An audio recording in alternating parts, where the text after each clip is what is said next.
This isn't about big names, okay? This is about getting quality pieces that could fit into a role and help. She had a down year last year, but one thing Myisha Hines-Allen does, she brings toughness. It ain't gonna be no punking her. It ain't gonna be no bullying her. We need more we need a goon squad, okay? We already know a hit was sent out on Caitlin Clark. She was the most targeted. The WNBA's biggest secret is laid bare.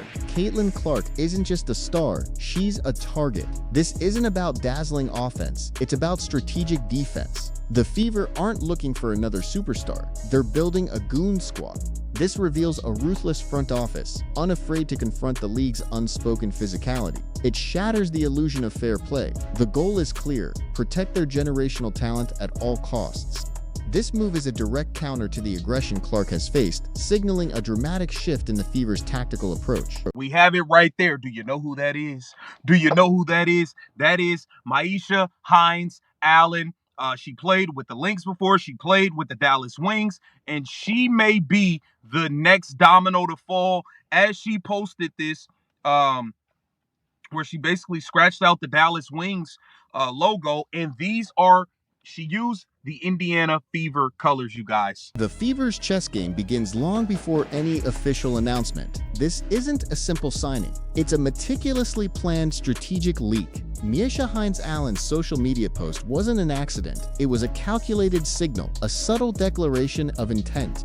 The front office is controlling the narrative, sending a clear message to the entire league. They're bringing in protection, and they're doing it on their terms. This shows an aggressive, proactive strategy to shape perceptions and roster moves simultaneously. Myisha Hines-Allen is that 4. She could stretch the floor, shooting 35% plus from the three-point line. She can provide floor spacing while being a solid defender with her strength and size. I think this is an excellent move for the Indiana Fever. She's a role player. She knows how to fit into her role. She's fine starting. This reveals the nuanced evolution of the enforcer role. Myisha Hines-Allen isn't just brute force. She brings sophisticated toughness. She stretches the floor, vital for creating space for Caitlin Clark's dynamic offense, while her strength ensures defensive stability.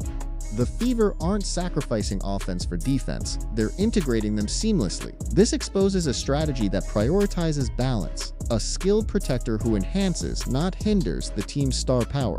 It's a precise fit for a complex problem. She can come off the bench, whatever you need. Myisha Hines-Allen will be able to provide it. She's not a black hole like Natasha Howard. Oh, by the way, Natasha Howard's gone. Thank you, God. Natasha Howard is gone. Good riddance. You played all right, but you was coming over here talking about winning MVP. Myisha Hines-Allen is a player we won't have to worry about that with. Okay. The contrast is stark and deliberate. Unlike previous disappointments, Myisha Hines-Allen is a player who understands her role. The Fever's swift action to remove black holes like Natasha Howard signals a commitment to team chemistry and selfless play around Caitlin Clark. This isn't just about adding talent, it's about curating a specific culture. The front office is purging players who prioritize personal accolades over collective success, ensuring every piece fits the larger cohesive plan for Clark and the team. You know, the Indiana Fever have not made these long-term commitments and overpaying role players, okay? The only long-term commitments they have is Caitlin Clark, Aaliyah Boston, Lexi Hall now with a multi-year long-term deal. We want to keep her around, okay? Monique Billings. Outside of that, they're not committing long-term to people. And I actually think that's good, because at the end of the day, that New York Liberty team, they have formed the Avengers. The Fever's true long-term play for Caitlin Clark is exposed here. They're not chasing flashy, expensive free agents or making rash commitments. They're prioritizing financial flexibility, strategically setting the stage for future max contracts for Clark and Aaliyah Boston.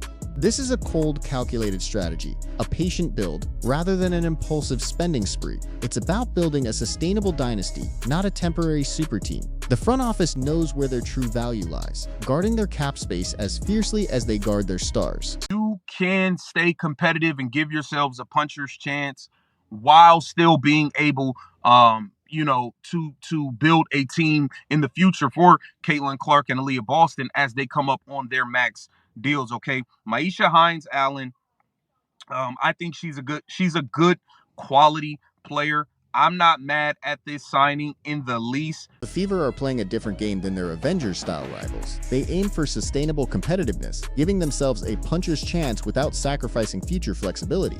This strategy is laser-focused on the long term, specifically on building around Caitlin Clark and Aaliyah Boston as their max deals approach. It's a ruthless prioritization. Every move is judged by its impact on their star duo's championship window and financial stability.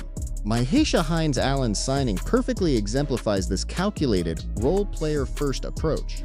Okay, I think Myhesha Hines-Allen can definitely provide some strength, some toughness. At the end of the day, she's a dog, and we need dogs, okay? It's too many people that believe they can just push this Indiana Fever team around. They think everybody is soft. They can do whatever they want, and I think someone like Myhesha Hines-Allen will be a good quality addition. The unspoken truth is laid bare. The Fever have been perceived as soft. This signing is a direct, visceral response to that perception. The league saw them as easy targets, pushing them around with impunity. Myhesha Hines-Allen is the unequivocal antidote. She's a dog on the court, ready to challenge every cheap shot, every physical assertion. This isn't just about winning games with skill, it's about winning the psychological battle. The Fever are making a powerful statement. This team will no longer be pushed around. Lana Smith got a max, okay? Even if she didn't go to Dallas, I didn't want to commit to a 3-year max contract for Atlanta Smith. That was a massive overpay, in my opinion, okay? Even though she's a really, really good player, the Indiana Fever were never going to cough up that type of deal, and I don't blame them. Okay, Azurá Stevens is getting $1 million a year. The Indiana Fever couldn't do that. You know, she got long-term security starting at $1 million. That's just something the Fever wasn't going to do. We have to. This reveals the Fever's unwavering financial discipline, a stark contrast to other teams. While rivals overpay for good players, the Fever are playing a different, smarter game. They explicitly refuse to bite on massive overpays, saving critical cap space. This isn't about being cheap. It's about being strategically shrewd. Every dollar, every contract length is weighed against Caitlin Clark's future max deal. This shows an intelligent, ruthless front office, protecting its most valuable assets, prioritizing long-term stability over short-term gratification. Talk about old team chemistry and all that. You know what helps team chemistry? When you know somebody got your back. When you know if somebody do something wrong to you, this person is going to step in and throw the fisticuffs if they have to. Myhesha Hines-Allen is a player that you don't mind walking down a dark alley with because you know she's ready for whatever. She's ready for whatever. She's not going to be punked. She's not going to be bullied. If anything, she's going to be bullying you. And that is what the Indiana Fever need. This team needs grit. This team needs toughness. And we also need the head coach, Stephanie White, to get the hell out of the way. If we want to win, this is the undeniable truth. The WNBA is a physical battlefield, and the Fever are arming for it. Sophie Cunningham established the baseline for toughness, but the Fever needs more. Myhesha Hines-Allen isn't just an addition, she's an escalation, a second enforcer. This isn't about foul calls. It's about retribution, about fisticuffs. The front office is building a team designed to physically intimidate opponents. This is psychological warfare, ensuring Caitlin Clark knows her team unequivocally has her back, ready for whatever. We cannot play Stephanie White's style. The way the Indiana Fever are going to win is with speed, getting up and down the floor. You know, you can't play slow and beat the New York Liberty. You just don't have enough. You have to run and gun and just outrun these teams if you really, really want a chance to. This segment unveils a critical internal tension, a subtle but clear message from the front office to the coaching staff. The enforcer signings are not isolated. They complement a demanding, fast-paced offensive philosophy. This isn't just a critique of existing tactics. It's a blueprint for how to actually win with Caitlin Clark. It's a behind-the-scenes battle for strategic control, ensuring the coaching strategy aligns with the talent acquired. The team needs to run and gun to leverage Clark's strengths and truly compete. Beat them at the end of the day. So I'm okay with this move. Hopefully it comes to fruition because I don't think we are set. I don't believe they have at this point done enough for the supporting cast of Caitlin Clark. I think there was another move to be made at the power forward spot. And if this is that, I am cool with it. I still would like another move for a potential. Even with strategic signings, the Fever's front office isn't satisfied. This reveals their relentless, almost obsessive pursuit of perfection around Caitlin Clark. This isn't a one-and-done solution. It's an ongoing, calculated process of optimization. They understand the immense responsibility of building a championship contender from the ground up. The quest for Clark's ultimate supporting cast is far from over. This ongoing vigilance is a subtle warning shot to the rest of the league. The Fever are just getting started. I still would like to get another center. Timmy Fagbenle, I would love for them to bring her back. I don't feel comfortable with Damiris Dantas being the go-to backup for Aaliyah Boston. I like the fact that she can stretch the floor and shoot the three. But you got to remember, man, Dantas is older. She gets hurt a lot herself. She get hurt. So we need to make sure we have enough girth, because we know Aaliyah Boston, she going to get 2 moving screens called on her every game. She's going to get a bogus. The depth chart reveals another layer of strategic protection for the Fever stars. It's not just about guarding Caitlin Clark directly, it's about insulating Aaliyah Boston from unfair officiating. The speaker exposes the brutal reality. Top players face biased calls, including bogus defensive calls and consistent foul trouble. The Fever must anticipate this systemic targeting, building a front court with girth and resilience.